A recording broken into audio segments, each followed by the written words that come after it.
भारत के star javelin thrower Neeraj Chopra ने Olympic में इतिहास रच दिया। जैवलिन थ्रो में नीरज चोपड़ा ने गोल्ड पर निशाना लगाया। उनका सर्वश्रेष्ठ थ्रो 87.58 मीटर का है।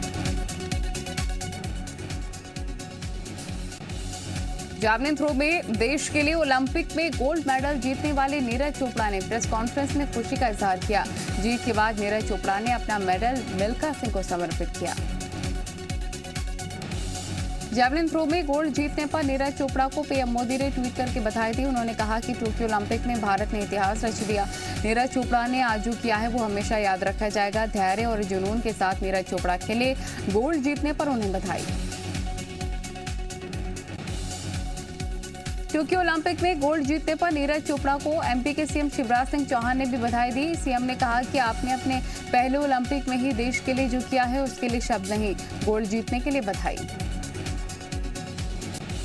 नीरज चोपड़ा की गोल्डन जीत पर भी कांग्रेस ने ढूंढा सियासत का मौका। कांग्रेस नेता पी चिदम्बरम ने ट्वीट में लिखा, 2024 के ओलंपिक गेम्स से 3 साल दूर सेंट्रल विस्टा और बोलर ट्रेन इंतजार कर सकते हैं। सरकार अभी से ओलंपिक गेम के लिए पैसा करे आवंटित।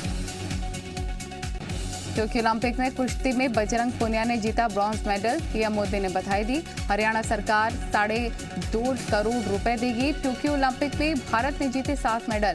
ओलंपिक्स में अब तक का भारत का सबसे अच्छा प्रदर्शन। टोक्यो ओलंपिक में शानदार प्रदर्शन करने वाली महिला हॉकी टीम के लिए सीएम शिवराज ने घोषणा की है। टीम के सभी खिलाड़ी को 31 लाख रुपए देने का ऐलान किया है।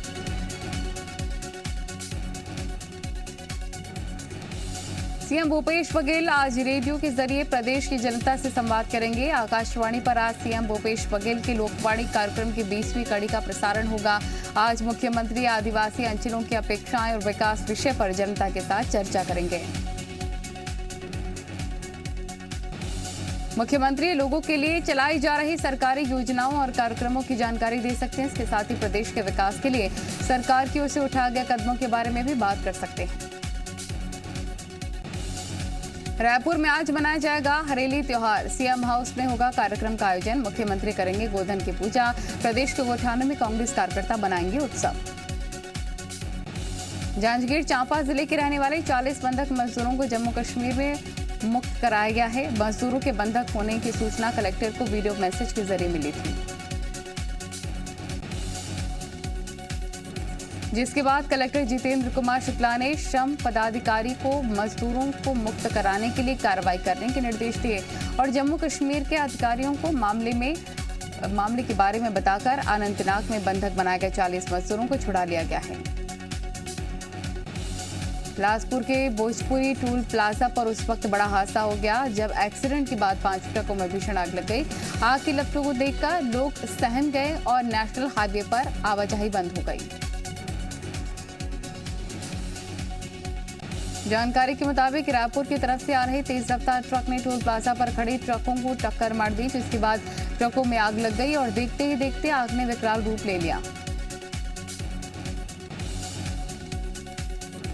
उज्जैन जिले के नागदा में ज्वेलर्स से लूट की कोशिश की वारदात सीसीटीवी कैमरे में कैद हो गई। दरअसल सराफा व्यापारी के यहां अंगूठी खरीदने के बहाने पहुंचे बदमाश ने व्यापारी की आंखों में मिर्च पाउडर फेंका और भागने की कोशिश करने लग गया। तभी आसपास के व्यापारी ने उसे दौड़ाकर पकड़ लिया।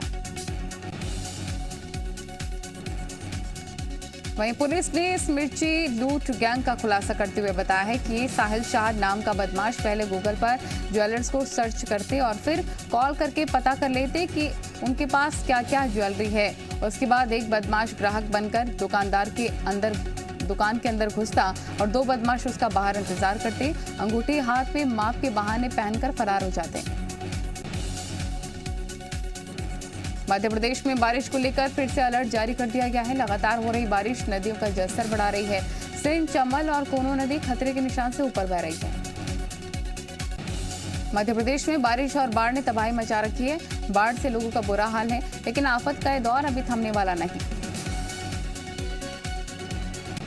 मौसम विभाग ने टीकमगढ़, निवाड़ी, विदिशा, शिवपुरी, श्योपुर, दतिया, गुना, अशोकनगर जिले में ऑरेंज अलर्ट जारी किया। आपको बताया अशोकनगर, विदिशा और गुना से ही बाढ़ के हालातों से गुजर रहे हैं। तीनों जिलों के कई गांव जलमग्न हैं। गुना के सोंडा गांव में बाढ़ में फंसे 200 से ज्यादा ग्रामीणों को सुरक्षित बाहर निकाल लिया गया है। बताया जा रहा है कि राजस्थान की सीमा से लगे सोंडा गांव में आई बाढ़ के बाद सैकड़ों लोग यहां पर फंस गए थे। ज्योतिरादित्य सिंधिया की मांग पर एनडीआरएफ की टीम को रेस्क्यू के लिए भेजा गया था। एनडीआरएफ की टीम ने हेलीकॉप्टर से सभी ग्रामीणों को सुरक्षित स्थानों तक पहुंचाया। बाढ़ की विभीषिका के बीच विदिशा के एक परिवार ने मौत को मात दी। सैलाब से घिरा ये पूरा परिवार करीब 24 घंटे तक एक पेड़ के सहारे जिंदा रहा।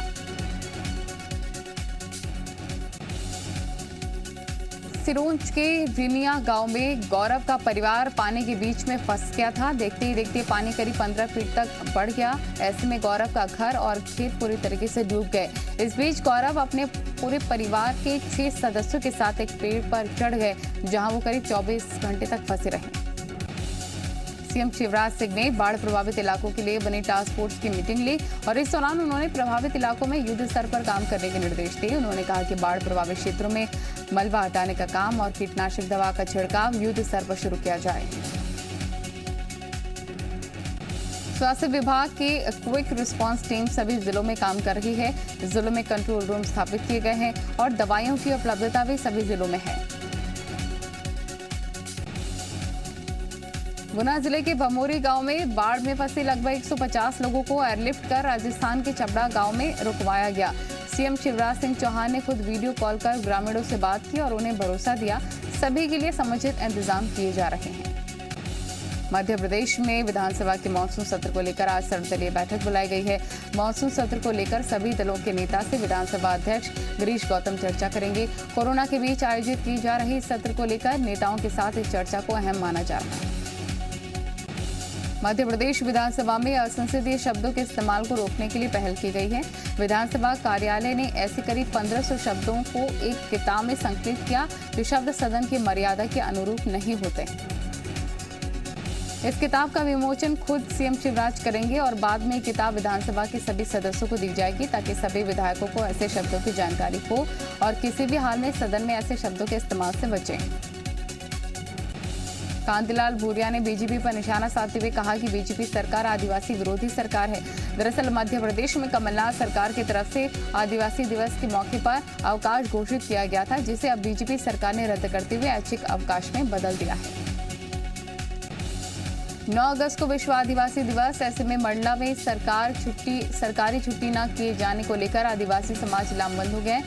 सिर्फ सरकार से ही नहीं बल्कि मंडला के आदिवासी कलेक्टर से भी नाराज हैं। अशोकनगर में पहाड़ा गांव के लोगों ने प्रभारी मंत्री प्रद्युम्न सिंह तोमर का काफिला रोका और रेलवे अंडरपास में पानी निकासी की समस्या के बारे में अवगत कराया। मामले में मंत्री प्रद्युम्न सिंह तोमर ने एसडीएम को रेलवे अधिकारियों से संपर्क कर समस्या का हल करवाने के निर्देश दिए।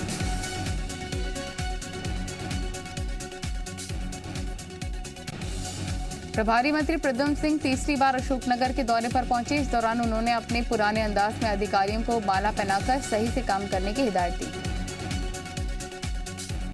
प्रद्युम्न सिंह तोमर जब पहली बार दौरे पर आए थे तो हॉस्पिटल में अव्यवस्था पर सिविल सर्जन को माला पहनाई थी। दूसरे दौरे के दौरान गंदगी देखकर नगरपालिका के सीएमओ को माला पहनाई थी। पत्रकारों के सवाल पर उन्होंने कहा कि वो गांधीवादी तरीके से अधिकारियों को कर्तव्य बोध कराते हैं। बैतूल में प्रदेश के सूचना शिक्षा मंत्री इंदर सिंह परमार के एक कार्यक्रम में जब उस समय हड़कंप मच गया जब चयनित शिक्षिकाएं उनके पैरों में गिरकर नियुक्ति देने के लिए फूट कर रो पड़ी। 15 अगस्त तक नियुक्ति देने की मांग कर रही थी।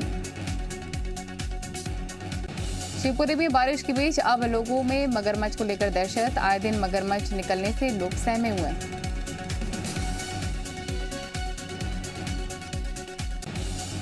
लोगों का कहना है कि वो रात में सो नहीं पाते। घर में जानवर और छोटे बच्चों की हमेशा चिंता बनी रहती है। बता दें कि हाल ही में दोबत्ती चौराहे पर 10 फीट लंबा मगरमच्छ निकला था, जिससे आसपास के इलाकों में सनसनी फैल गई थी। कांग्रेस सांसद राहुल गांधी का ट्विटर अकाउंट पहले सस्पेंड, फिर रिकवर और बाद में लॉक। कल से शुरू होने वाली विधानसभा के मानसून सत्र से पहले आज होगी सर्वदलीय बैठक। सत्र को लेकर सभी दलों के नेताओं से विधानसभा अध्यक्ष करेंगे चर्चा।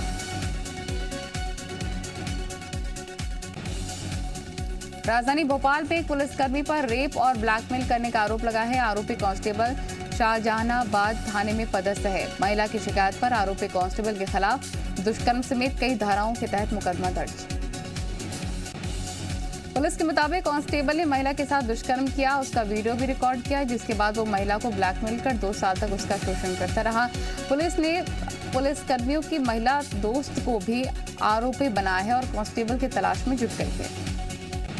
राजधानी रायपुर में अनियमित कर्मचारियों का प्रदर्शन जारी है और उन्होंने सरकार को अल्टीमेटम देते हुए जल्द समाधि लेने का ऐलान कर दिया है। आपको बता दें कि अनियमित कर्मचारी परमानेंट करने और पिछले 4 से 5 सालों में निकाले गए कर्मचारियों को बहाल करने के साथ ही आउटसोर्सिंग और ठेका प्रथा को खत्म करने की मांग कर रहे हैं। राजधानी रायपुर में आज सुबह 11 बजे बीजेपी अनुसूचित जनजाति मोर्चा की प्रदेश कार्य समिति की बैठक होने जा रही है, जिसमें आगे की अहम रणनीति बनाई जा सकती है। बीजेपी कार्यालय में होने वाली बैठक में केंद्रीय राज्य मंत्री फग्गन सिंह कुलस्ते, केंद्रीय राज्य मंत्री रेणुका सिंह और पूर्व मुख्यमंत्री रमन सिंह शामिल होंगे। हाथियों को धान खिलाने वाली छत्तीसगढ़ सरकार की योजना पर बीजेपी प्रदेश प्रभारी विष्णुदेव साय ने निशाना साधा। उन्होंने कहा कि कांग्रेस की सरकार बनने के बाद हाथियों का आतंक ज्यादा बढ़ा है। सरकार हाथियों के आतंक को रोक नहीं पा रही है, जबकि हमारी सरकार में कई तरह के प्रयास किए गए थे। उन्होंने कहा कि सत्ता दल के विधायक भी हाथियों के आतंक से नहीं बच पा रहे हैं और अब सड़ा हुआ धान हाथियों को खिलाया जा रहा है। उन्होंने कहा कि योजना पर सवाल उठाते हुए हाथियों को धान खिलाने का प्रयोग गलत है। देश की पहली हाइड्रोफ्यूल आधारित ट्रेन चलाने की तैयारी में रेलवे। सोनीपत से जींद के बीच चलेगी पहली हाइड्रोफ्यूल ट्रेन। पर्यावरण के लिहाज से हाइड्रोफ्यूल होगा फायदेमंद और अभी सिर्फ पोलैंड और जर्मनी को मिली है हाइड्रोफ्यूल से ट्रेन चलाने की कामयाबी। पाकिस्तान में लाहौर के पास मंदिर में तोड़फोड़ के मामले में कार्रवाई। हमला करने के आरोप में 50 गिरफ्तार, 150 से अधिक लोगों के खिलाफ मुकदमा दर्ज। पाकिस्तान के सुप्रीम कोर्ट ने मंदिर की सुरक्षा में नाकामी को लेकर अधिकारियों को लगाई थी फटकार। अफगानिस्तान में तालिबान के कब्जे को रोकने के लिए अमेरिका का बड़ा कदम। मीडिया रिपोर्ट्स के मुताबिक अमेरिकी राष्ट्रपति जो बाइडेन ने तालिबान आतंकवादियों पर T-52 बॉम्बर से हमले के निर्देश दिए। भारत को कोरोना के खिलाफ मिला 5वां हथियार। जॉनसन एंड जॉनसन की सिंगल डोज वैक्सीन को मिली मंजूरी। सरकार ने इमरजेंसी इस्तेमाल को मंजूरी दी।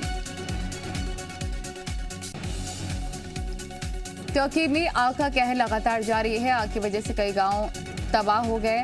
बोड्रम और मार्मरिस शहरों में कुल 11 जगहों पर लगी है आग। 40 डिग्री सेल्सियस तक पहुंच गया है तापमान।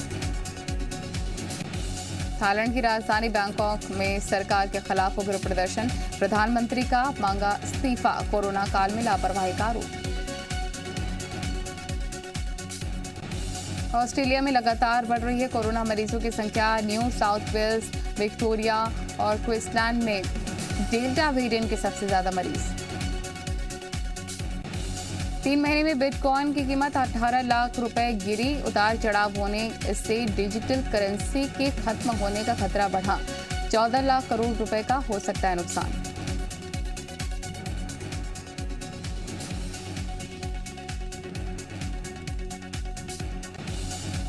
अमेरिका के लिए बढ़ी एयर इंडिया की नॉन स्टॉप फ्लाइट की संख्या। अब हफ्ते में दोगुनी संख्या में उड़ेगी फ्लाइट। टिकट की कीमतों में 50% का इजाफा।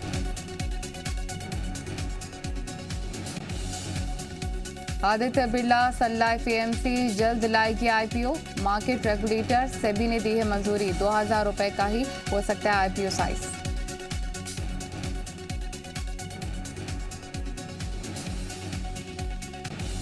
बॉलीवुड अपने अंदाज में नीरज चोपड़ा के गोल्ड हासिल करने पर मना रहा जश्न। वरुण धवन ने भी शेयर किया है खास वीडियो।